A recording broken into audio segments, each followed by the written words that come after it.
Boom shakalaka, ladies and gentlemen, freaks and geeks, brothers and sisters around the world. It's your boy Krishool, aka the Esoteric Noetic. I thought I would drop a video breaking down a conversational jujitsu session that took place on the Triggernometry podcast between a feminist and the host of the Triggernometry podcast. Let's get it. Oh, she looks like she's about to kiss me right now. Mwah. I'm trying to look at, if you really look at what I'm saying, is that there are other frameworks that are perhaps more human, that are more, what that makes are them less more human? Well, they're less driven by control, by controlling regimes You like or them controlling more, religions. I get it, but I don't think that makes them more human. If 99% of humans do A, it seems to me that A is more human. You must know. He's got you there. He's got you there. If we're defining what is more human, what the norm is, if we are looking at most societies over the last few hundred or even thousand years, if their behavior is not in line with what you're calling to be more human, then it would make sense that their behavior is representative of what is more human, if we're going with that definition. So if 99% of people around the world are behaving in a way where control-based systems, governments that essentially suppress your freedoms, your unalienable rights, is more the norm, for you to make the claim that an indigenous society that did not have this is more human, I don't think that would make sense, at least based on that definition. However, I agree with her argument that these indigenous societies were less controlling, and I think that is what her argument was. I think she perhaps expressed that incorrectly initially by saying that these societies are more human. I think a better statement would be that these indigenous societies were less controlling, for sure. For sure. If we go back to many indigenous societies, you'll find that they did not have these systems of control that we've seen come about more so over the last few hundred years, where our unalienable rights are restricted in order to keep everyone safe. I think that's very clear to say. However, that doesn't make it the norm. And anyway, let's see what else she has to say in regards to this. No, you're a bright man. I am, you thank must you. know. You must know. You're a public intellectual. You must know that 99%, given the recent population boom of people under draconian governments, under draconian binary religious ideals, doesn't dwarf an indigenous culture that has been there. Australian Aboriginals are the oldest indigenous culture in the world. Do you know why there's so few of them? We killed them. Yes. We committed a genocide. Why were we able to? Not denying the fact, absolutely disgusting, that yes, Australians, the British, they killed many of the indigenous people of Australia. Horrible, evil. We can all agree with that. In terms of these indigenous societies, the Australian Indigenous Society being the oldest that we know of, that's dubious. I would actually make the argument that probably one of the oldest, but we don't know. There are many other civilizations that also claim to be much older. I mean, in Western society, we know of the ancient Sumerian society that dates back over 6,000 years, one of the most advanced civilizations. This is modern-day Iraq. Then we have the Indus Valley. A lot of their texts, the Bhagavad Gita, the Mahabharata, suggest that these civilizations have been around for well over 10,000 years. And granted, all of these dates are dubious, but there are always many different claims that are made, and it's very difficult to arrive at which indigenous society is the oldest. I mean, we can go to ancient Europe, ancient Ireland with the Celts. They claim to be one of the oldest civilizations as well. But my point is, if we're making the claim that specifically with the indigenous society of Australia, the Australian Aboriginals, because they've been around for much longer, their behavior is supposed to represent what the norm is. I mean, if we're adding time as a metric here and saying that they've been around longer, therefore their behavior has been more normal than this recent societies that we've seen emerge over the last few thousand years, therefore their systems of government are more representation of what is normal. You can make that argument, but it's very dubious because we don't definitively know how long they were around for. And if we're making that kind of claim, it's very hard to refute. Anyway, her point, though, in regards to these indigenous societies being better under her eyes, I would agree to some extent. Better in the sense that any system that tries to control people, of course, we say that it's for the greater good and so forth. I mean, I actually agree with the worldview that if you try to restrict people, if you try to control them, in order to make the society a better place. It's like the ends justifies the means, and that's not good. But anyway, let's hear what else she has to say. To do that. Why were we able to do that? What are you implying? I'm just asking you the question. Are you implying because we're better? No. What are you implying? We were technologically far more advanced. That's what I'm implying. Okay. What's not clear about that? So you're saying... I'm saying we were technologically more advanced. Would you So you're disagree saying with we're that? superior to Australian Aboriginals? That's quite the opposite of what I'm saying. I'm not saying we were superior. I'm saying we were technologically more advanced. So how is that the opposite? Superior implies a moral quality. I'm not making any moral implication. You seem to be. But Okay. what I'm saying is... I think most people would hear it that way. No. Again, you're a very intelligent man. How would most people hear that? Most people would hear what I'm saying for what... I agree. I think most people would hear the fact. I mean, granted, he's made the argument, the question, why were we able to do that? If you don't really follow the course of this interview, it seems like it's kind of like a weird thing to say, like, well, why were we able to beat the shit out of them and perform genocides on them? Well, why would you ask a question like that? It sounds kind of weird, right? But in the context of the conversation, he's making the argument in terms of normal. I mean, obviously, we've been speaking about societies here. What is more normal? What is, I guess, more representation of the majority? Or I guess he's bringing into the equation here what allowed us to do what we did, and he's making the argument that it was obviously technology. Now, granted, it may seem like somewhat of a non sequitur for him to bring this variable into the conversation, but he's definitely not making a moral argument that, hey, look, it was okay for us to do that to them, which is what I think she's implying here, because we were more technologically advanced. He's not making that argument. And I don't think anyone, unless, of course, you're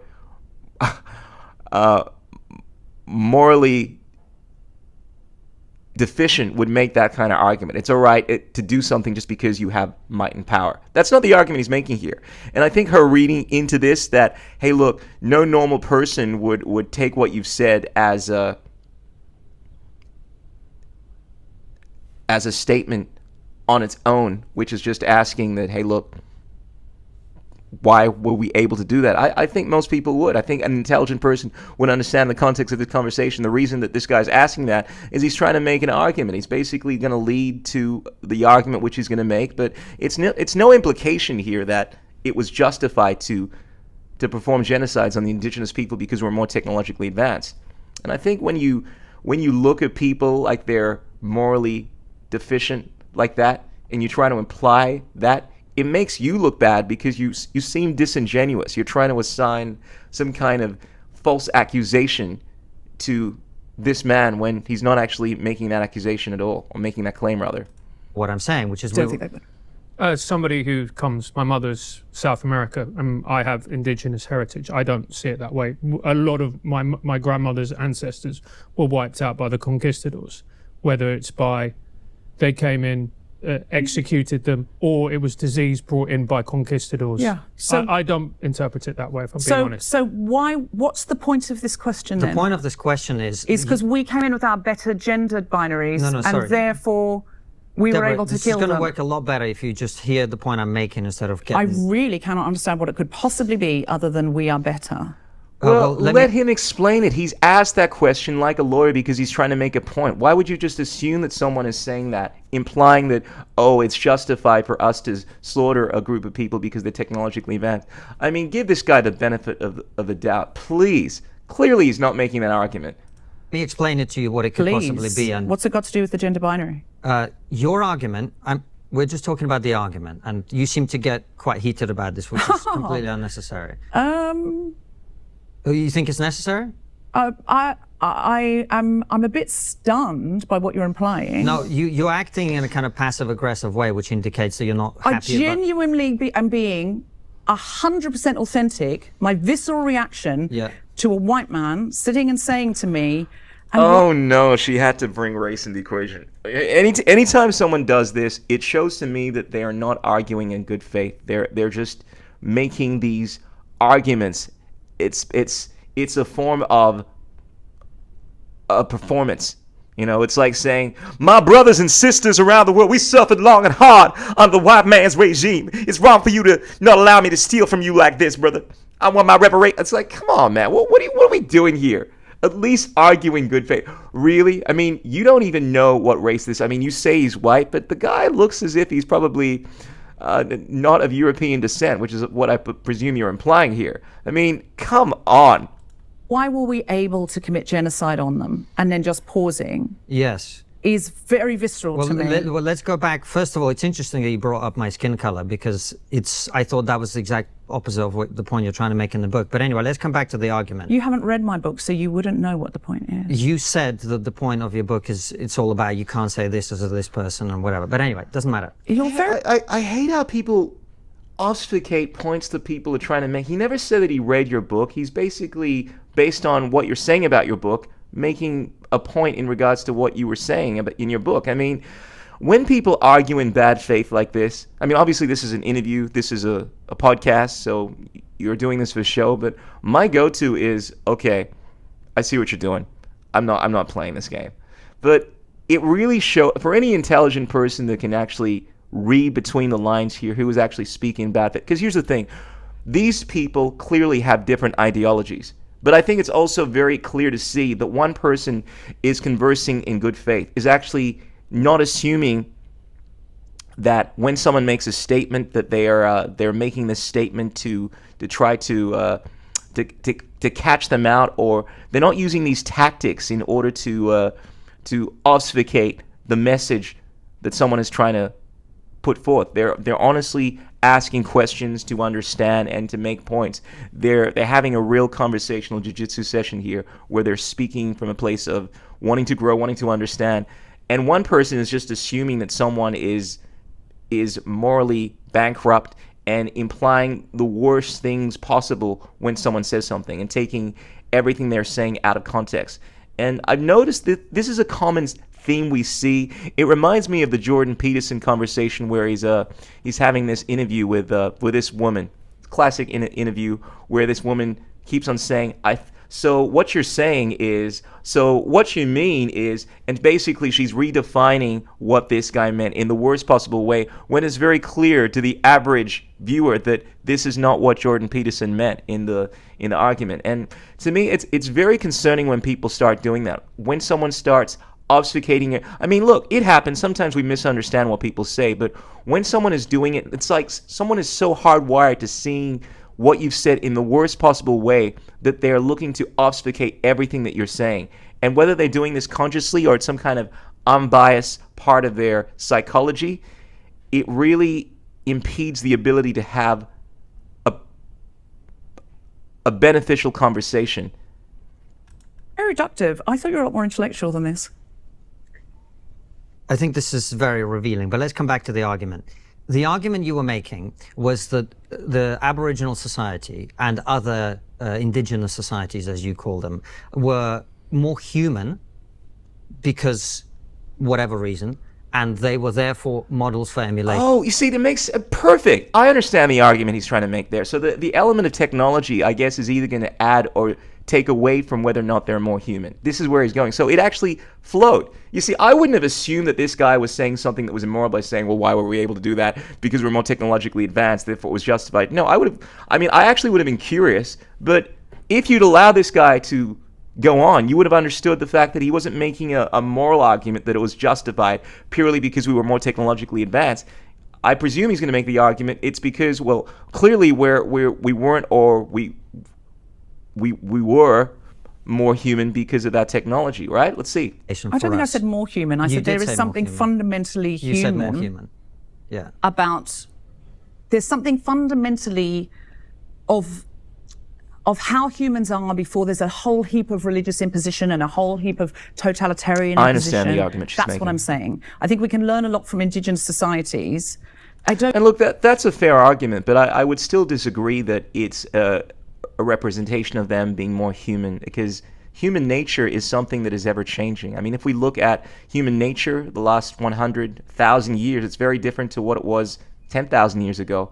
And you'll find that environments change human nature. And to say that what we were initially is more representative of what human nature is, I mean, if you want to go with that definition, fair enough. But if you want to go with the definition of what we see around us is more human, so the vast majority of people behaving in a particular way, that is more indicative of what is more human. I mean, you could go with that. I probably disavow that argument as well, because insanity is a sane response to an insane society, right? So if I am considered to be insane because I happen to be one in a billion that is acting in a way that is very different to how the vast majority of people behave. I mean, you could say that I am not acting more humanely, more in a human sense, right? But I think it's a horrible definition, because all that is required for anything to be human is based on the definition that the majority of people behave that way. I mean, you can have the most inhumane societies, right? If you follow my logic here, behaving in a way that has been structurally or socially engineered to be very much away from what is in their natural state, what is more inherent within them. But then that brings the whole question of what is our natural state. I would say that our nature is not to be constrained by our nature. And that, I mean, if we actually have a look at the word nature here, if we go to the very root of this word, it comes from the word neter. It's an Egyptian word. It deals with the underlying principle, the essence. The nature of something is the principled nature of that thing, what they are at the core. So what we are at our very core, what we are essentially programmed to do, what our instinct is, I mean, we have free will. I believe that we have God, Krishna, Buddha, Allah, the unifying field expressing through us. I don't think it's a matter of just our DNA or our environment, because if it was just that, then that's constantly changing. But I think there is an essence, a natural essence that is inherent within humans that dictates how they behave. Now, if your worldview is that they are inherently good, then that's obviously going to dictate how you believe we should be. If you think that we are inherently people that want to control others, we want to have authoritative systems, then obviously you're going to have the worldview that what we are seeing around us right now is the norm. So it is a very difficult argument to make, and it all comes down to what is our nature. Don't think you can say there's fewer of them, therefore they don't count. That's not what I said. When they were... I didn't say they don't count. What I said is if 99% of a population, if 99% of pandas eat bamboo shoots, it's fair to say that eating bamboo shoots is the standard panda behavior. It's the more panda. Yeah, that's actually a rational argument to make, and his definition, I think, is more consistent with how ubiquitously most people see what normal is. I mean, if the majority of behavior by, let's say, pandas is thus, then we would call that normal, and that's a perfectly rational argument to make. Panda behavior, then the 1% or the 0.1% they eat dog turds for a living. Okay, so what... But I guess the real question is whether the pandas were always eating those bamboo shoots. If we go back maybe 10,000 years ago and have a look at indigenous panda societies to figure out whether or not they were eating bamboo shoots, or perhaps whether they were hunter-gatherers and they were scavenging for meat and so forth, and they were living like this for millennia before they started eating bamboo shoots. And if we want to go with her perspective, the feminist perspective, you can make that argument that because they were doing it for a longer period of time, they were hunting and gathering and so forth for a longer period of time in that time frame, well, maybe that's the natural state. But it kind of depends on what definition you want to take here. What about if pandas had been in an artificial environment for a long time and couldn't get bamboo shoots and were eating something else? Oh, it's like I'm psychic. I literally knew she was going to make that argument, because it all stems from the worldview that you have, and either way, it's very difficult to make this claim because we don't know what the past was. Her claim obviously requires us to understand what the history of pandas involved and so forth. But I understand where she's going with this.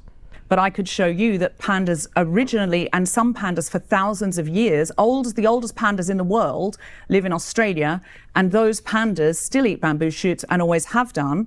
That would be something interesting for you as an intellectual, wouldn't it? That is actually a fair argument. That is actually a fair argument. So the fact that pandas at one point ate but something other than bamboo shoots. I mean, your idea that everything since the Aboriginals is an artificial environment, well, those societies were artificial in their own way too. Yeah, I'm not saying anything as rigid as what you're imposing onto me. I'm talking through things and around things. Right at the top, remember when I said, this is some ideas in a book So of I'm ideas. exploring your ideas with you. In That's a fair way, enough. though, what you're doing. It's a fair conversation. I mean, this guy's arguments have been completely rational and fair. But what I feel, my observation here, is that she seems to be getting offended and very defensive over what this guy has said. And the reason being because she has misunderstood what he is implying here. And this is one of the most frustrating things I find. And I tend to stay away from making generalizations, but I do tend to find people that have her worldview do like to make assumptions about groups of people. They speak in synecdoche. This is something you do anytime you're speaking about groups of people, anytime you're speaking about how men should behave, how women should behave, how races should behave, and you have a worldview and you assume someone is going to behave in a particular way based on their sex or based on their race. You start saying that this is so clearly what a white person would say because you have this idea in your head that they're going to have this worldview. You start spewing out these ridiculous implications behind what they're saying when they're not actually saying those things, like her thinking that purely because he said, well, he asked the question, why were they able to do that? She's thought that this guy was implying, well, their technological advancement justified them committing genocide, which is not clearly is not what the guy was actually implying. And he actually goes on further to explain that, no, he's just making the point that, from what I understand, the technology that obviously played a role in them being more human or not human. And anyway, he made a slightly different argument, but fundamentally, it had nothing to do with any moral justification that us, when I say us, I always speak in the collective sense because we're all human, right? Whether you were Australian or Indigenous, we slaughtered the Indigenous people. So it's concerning the fact that she has that kind of mindset where she would just assume that someone is implying that kind of negativity. Is you're going, you've said this thing and this thing isn't everything. And so I would love it if we could genuinely talk. I'm trying. And you could... I'm trying to address your argument, right? I gave you 4 arguments in response to the things that you said. And we've only really got to one. Well, yes, because you got upset at me saying something about the Aboriginals. But what were you meaning by that? What were you meaning by why were we able to... He's already explained to you what he was meaning by that, but you won't accept that. What are you meaning? This is on you. This is actually more indicative of the fact that you're assuming. So, I mean, you see, what I find really interesting, right, is, you know how we had this thing back in primary school, kinder, right? What was it? Something about it had to do with farting, like the person to smell it, dealt it, or something like that. But I think you guys understand the idea. Like, if you are the first person to call someone out, right, you're usually the one that has actually done it, right? Now, obviously, it's a stupid idea, but it actually holds true. More often than not, I find when people accuse someone of being racist, it's usually that person that is the racist person. Of course, I don't like doing generalizations, but I find anytime I'm seeing a conversation between one of these woke feminists and they make this accusation, oh, you're a white man having this perspective, or you're this and you're that, so evident for someone of your race to say that, and they accuse someone of being racist, it's usually them, the person that has detected the racism, that is actually dealing the racism. You know what I mean? Anyway, very concerning, but very revealing conversation. Ladies and gentlemen, let us know in the comments below what you think about this debate between the feminists and the hosts of the Triggernometry podcast. Do you think this brother over here was implying some kind of justification for genocide based on that technology, or he was simply just trying to get to an argument and trying to clarify what is normal, what is more human, and so forth? Anyway, let us know in the comments below. And as I always say, remember there are 3 things that cannot remain hidden for long: the sun, the moon, and the wisdomatic truth bombs. of yours truly, the Chocolate Nubian Soul Brother. Peace! I don't even care where this road leads. All I know